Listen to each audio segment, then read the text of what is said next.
Alors on est au contrôle technique. Est-ce que vous pouvez nous expliquer un petit peu justement ce que vous surveillez sur ce genre de moto pour une épreuve comme le Bol d'Or classique? Alors on vérifie déjà la conformité générale de la moto au niveau du règlement technique. Oui, parce que ce qu'il faut se rappeler, c'est que c'est des motos qui doivent être antérieures à l'année 1981 et avant, mais pas après. Voilà, avant 1980, donc il faut qu'elle soit conforme au modèle qui roulait lors des Bols d'Or d'avant 80. Ensuite, on vérifie donc tous les éléments de sécurité. Alors, est-ce que vous pouvez nous rappeler quels sont justement ces éléments?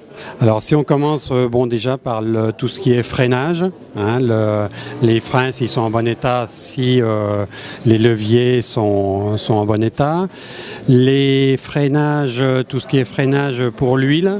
Oui. Pour les bouchons d'huile, pour pas que le concurrent perde un bouchon d'huile sur la piste. Tout ce qui est, on a un bac récupérateur qui doit être fermé en dessous pour récupérer l'huile en cas de casse moteur. D'accord. Tous les récupérateurs, des reniflards d'huile, essence, donc qui doivent aboutir dans un bocal. Après, on a toute la conformité repose-pied. Là, une BMW, donc on n'a pas de problème de chaîne, mais sur les motos à chaîne, on doit avoir des protections pour ne pas se prendre les doigts ou les pieds dans la chaîne. Et puis tout ce qui est pour le Bol d'Or classique, donc l'éclairage. Est-ce que vous avez une attention plus particulière sur des motos, on va dire, anciennes, justement, que par rapport à des motos plus modernes, quand on vient ici, par exemple, le championnat de France Superbike ou Promosport? Ça va être sur l'état mécanique de l'ensemble, voire au niveau d'une moto qui est peu entretenue, on va vérifier plus tous les éléments de freinage, tout ce qui est cadre, toutes ces choses-là qui peuvent avoir vieilli et comporter un risque sur la piste. Et est-ce qu'il y a une tolérance qui est apportée justement, comme c'est des motos qui doivent être ou de l'année 1980 ou antérieure, mais est-ce qu'il y a une tolérance par rapport, on va dire, aux consommables techniques qui peuvent être montés dessus? Justement, vous regardez quoi, ou alors est-ce que tout doit rester complètement d'origine?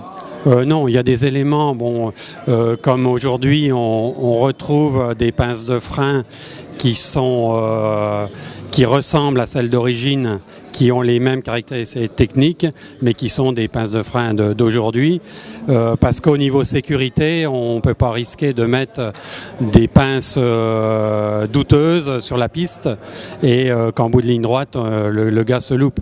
Donc il vaut mieux assurer la sécurité, tout en restant quand même dans une copie d'origine. Donc il y a des éléments comme ça où on accepte quand même un petit peu de souplesse.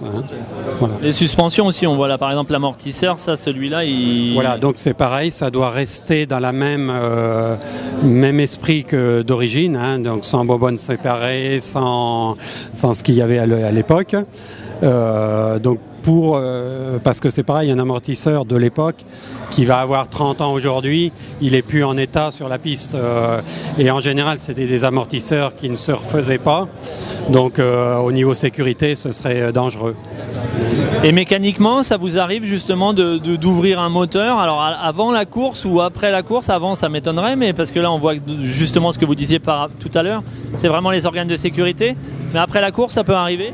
Alors pour l'instant, sur les motos Bol classiques, on n'a pas de contrôle de cylindrée et ni de conformité mécanique. Sur les motos modernes où le règlement l'autorise, on peut faire des vérifications, mais là pour l'instant, Bol classique, la cylindrée est libre pour cette année. Ok, merci beaucoup, on va vous laisser travailler maintenant. Merci.